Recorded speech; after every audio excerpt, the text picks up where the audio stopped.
worrying. So I decided to take things into my own hands and find out the truth. I asked my friend Stacy to add Rubio on Snapchat. He immediately responded to her request, and they started talking. Stacy was very flirtatious, and after just 2 days of chatting, she asked my boyfriend Rubio on a date. And he said yes. Wow, I was freaking mad, but afterwards, Stacy and I made a plan for me to show up at their date with a camera. I wanted to share the photos on Instagram so the whole world would see that he was a lying cheater. But when I arrived at their date and confronted Rubio, he acted all cool and said he knew all along that I'd set him up, so he'd only gone to teach me a lesson. He sounded so confident that, for a moment, I believed him. But then I asked him to show me his phone so I could check if he was chatting with any other girls. Rubio refused and told me I was a bad girlfriend for not trusting him. We had a huge fight right in the middle of the restaurant. But it didn't matter what I said. Rubio always had a smart answer for me. He refused to admit he'd been cheating, but I knew I couldn't trust him anymore. That's why I told him it was over between us.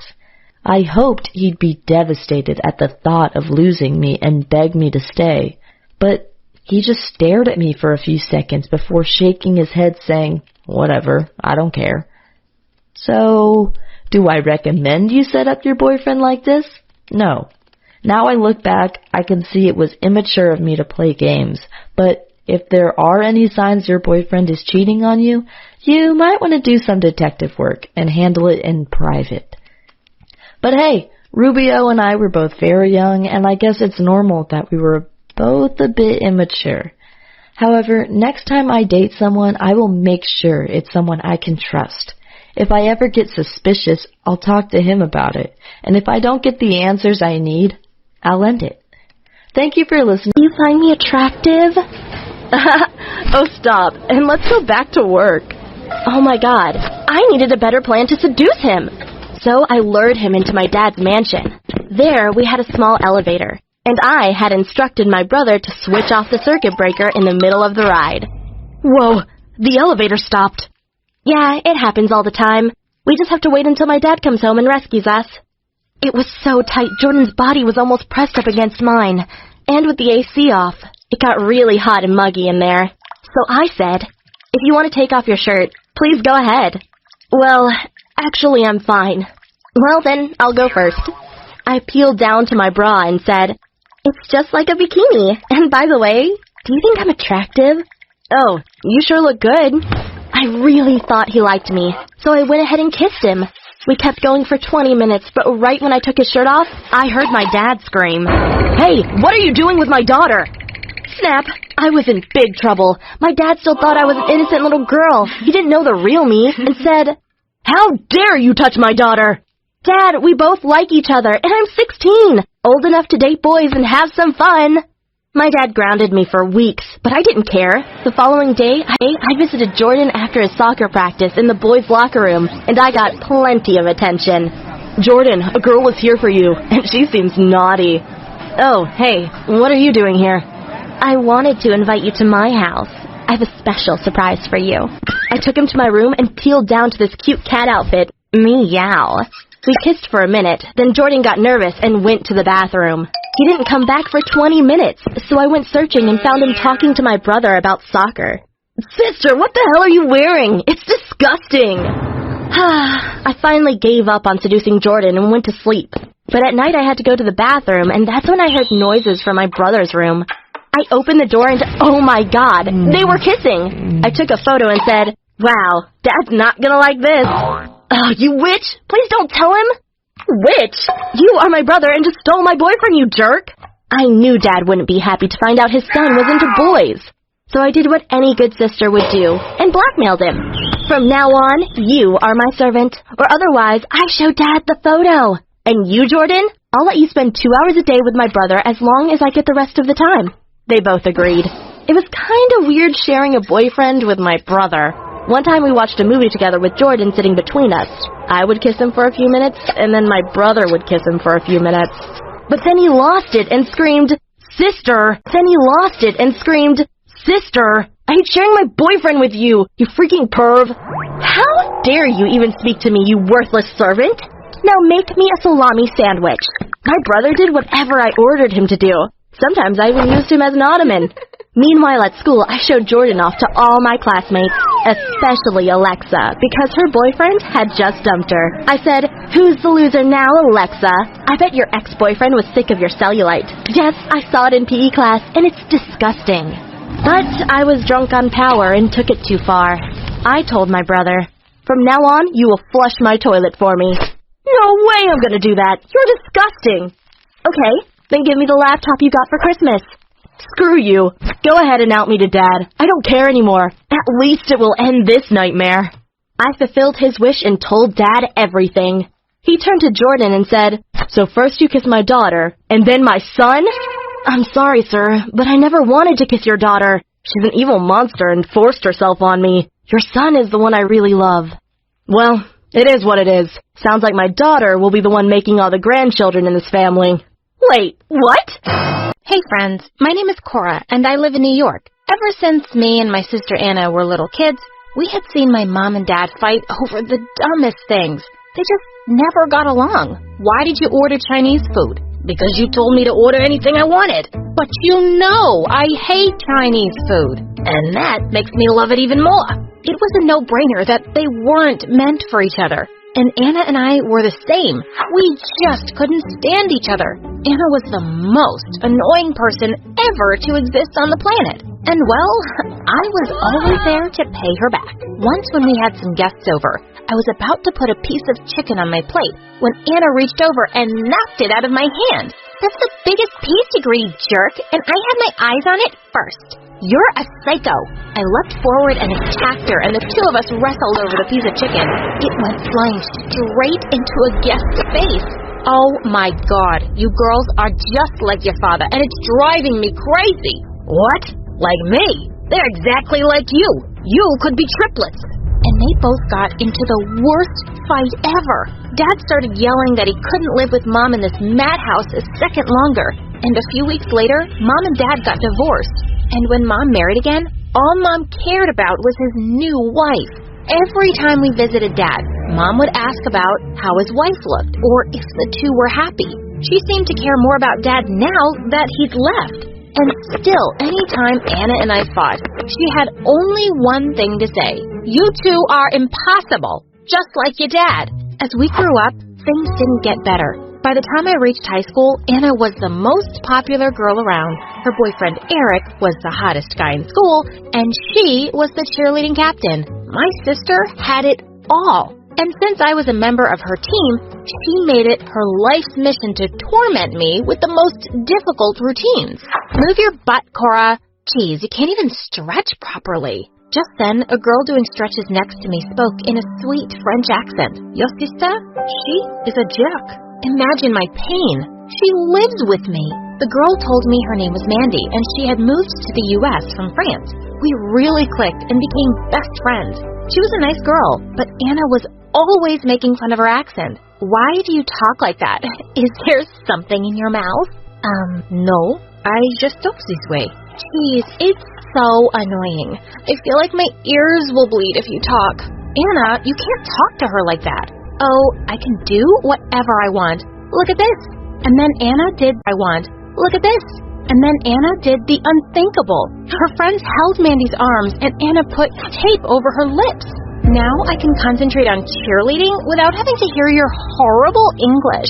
I could see how embarrassed Mandy was, but she still practiced with Anna every day. When I asked her why she was putting up with Anna's bullying, she told me she really wanted to be a cheerleader and didn't want to get into trouble by speaking up to Anna. One time, we were practicing the pyramid position, and the football team was there too. As we did the last routine, all of a sudden, Mandy slipped and caused everyone to fall down, and Anna went ballistic. Oh my God! Like, do you even understand English? I told you to climb slowly. Now look what you've done. You ruined our practice. I'm sorry. We can try again, and I promise I'll be careful this time. Careful this time? Not a chance. You're out, Mandy. Just go back to Paris. And that was Mandy's breaking point. I hate you. You horrible, horrible creature. I can't believe you and Cora are sisters.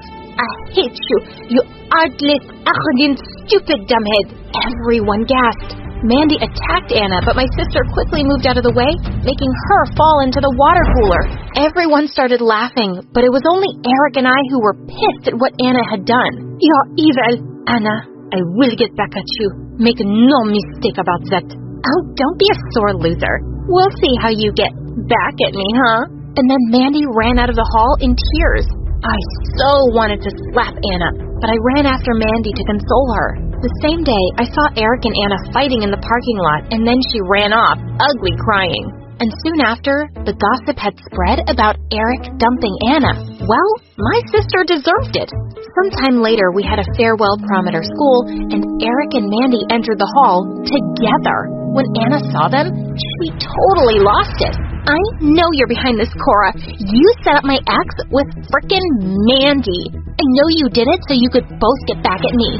Duh. Yeah, I did it, because I knew Mandy liked Eric. He dumped you for being mean and shallow, remember? How dare you? I dated the guy for 3 frickin' years. Anna, you were the one chasing him like a lost puppy. He isn't interested in you anymore. Get over it. This really made her furious. She picked up the punch bowl and threw it on me. My dress, makeup, hairstyle, everything was ruined. I wasn't going to back down. I kicked her, making her fall on her butt. She pulled me to the ground with her, and as we pulled each other's hair and screamed, I suddenly looked up. The entire school The entire school was watching us fight in shock, including Mandy and Eric. Crazy sisters. They're fighting like animals. They got no class, but I'm enjoying this. Come on, punch her harder. And for the first time, I felt really ashamed of how we brought out the worst in each other. Mom was called to the school, and when we got home, she kept telling us how we were just like Dad. And that was the point that I lost it. Yeah, because we grew up with some really awesome role models. Oh, shut up, Cora. You don't need to blame Mom and Dad for being a spiteful witch. I hate you for setting up Eric with Mandy. Actually, I just hate everything about you. Always have, always will. A few days later, Anna moved in with Dad, and I was so relieved. When I was done with high school, I got enrolled in the medical university. Once I started there, I cut all connections with Anna and never heard from her. After I graduated and started practicing, Dad took me out for dinner once and told me what Anna was up to. She asked for a loan for some stupid nail salon business. She dropped out of university for that. There's no way I'm giving her the money. At least she was doing something now. I just hoped whatever it was worked out for her. One day, I was walking back to my apartment when all of a sudden someone grabbed my purse, but before the guy could run away, another guy came and knocked him down to the ground. When he returned the purse, I was shocked. It was Eric. Wow, small world. Yeah. Wanna grab coffee? I always wanted to take you out. I don't know what your deal is, Eric. You were my sister's boyfriend, and then dated my best friend for a couple of weeks. So, just telling you, I don't go out with players. Saying that, I walked away. Once at home, I called Mandy and told her about how I had bumped into Eric, and he asked me out. She screamed from the other end, telling me the guy had always been head over heels for me. Girl, he is really into you. The whole time he was with me, he only talked about you. You know what? I'm giving your number to him. Go out, just once. For me, since Mandy was so persistent, I tried to give this a chance and accepted Eric's offer. I wasn't expecting it, but we kind of really hit it off. After that day, we both met often, and over time, I kind of fell in love with him. And one day, we were on a beach, and suddenly Eric got on his knees and proposed. And I said yes. Once we decided the wedding date, I knew I had to tell Mom and Dad about it and introduce Eric to everyone. So I invited everyone to a Christmas dinner, even Anna, after Mom and Dad asked me to. I was dreading it, because it was going to be so awkward. And it certainly was. Dad was with his wife, and Mom was with her new boyfriend, while Anna was alone. I'm Aideen, and last year, something terrible happened to me. My family and I went on vacation to Egypt, where we took a look at the pyramids, the Sphinx, and lots of sand. Everything was good until my psychopath brother turned my vacation into a nightmare. First, I caught him stealing sunglasses from a small shop. I told him to put them back, but he started laughing and said, "Or what?" I responded, "Or I will call the police." And he said, "I don't care. I will just tell them that you have stolen the sunglasses." That's when he threw the sunglasses into my bag. Of course, I freaked out and immediately put them back on the rack. But my brother was laughing. For him, everything was just a joke. I guess that's also why he had a long criminal record. One time, he convinced an old lady to give him $5,000 so he could afford his cancer treatment. But of course, my brother never had cancer. He was just scamming an old lady. That's why I tried to ignore my brother for the rest of our vacation. But when we took a rest inside our hotel lobby, a man came up to my dad. He pointed at me and said, "Is this your daughter?" My dad said, yeah. And the man said, "She is very beautiful, and I want to ask if she is interested in getting married." Of course, my dad responded, "No, she's not. Please leave us alone." And the man walked away again. I said, "This was so scary," and my dad agreed. However, my brother was suddenly missing until he knocked at my door the next morning. He said, "Hey, Dad wants to show us something." I said, "Okay," and followed him. We left our hotel and walked through many long and narrow streets. I asked my brother, "Are you sure Dad walked in here?" But my brother kept quiet until we arrived at a house.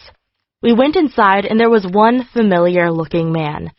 My brother said, "Do you remember him from yesterday? He paid me $2,000 for you, and now you're going to marry his son." That's when my brother literally started running away. Meanwhile, I was shocked and screamed, "No, I don't want this!" And then I started running away too, but the man ran after me screaming, I've paid for you!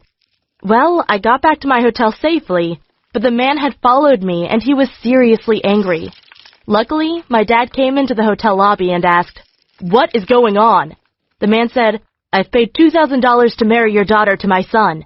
And I screamed, "My brother sold me! My brother has sold me for $2,000 to this man." My dad said, Okay, no problem. Then he got $3,000 from an ATM and gave it to the man. He seemed happy with it and simply left again. 4 hours later, my brother came back to our hotel and he was like, "Oh my God, you won't believe what happened. This crazy man just gave me $2,000 for no reason." And then my brother started laughing like crazy. Again, this whole incident was nothing but a joke to him. I mean, what kind of human would try to sell his own sister? Oh yeah, a sick psychopath who doesn't care about anyone but himself. Well, at least my dad promised me to cut my brother out of his will, which means that I will get my dad's house once he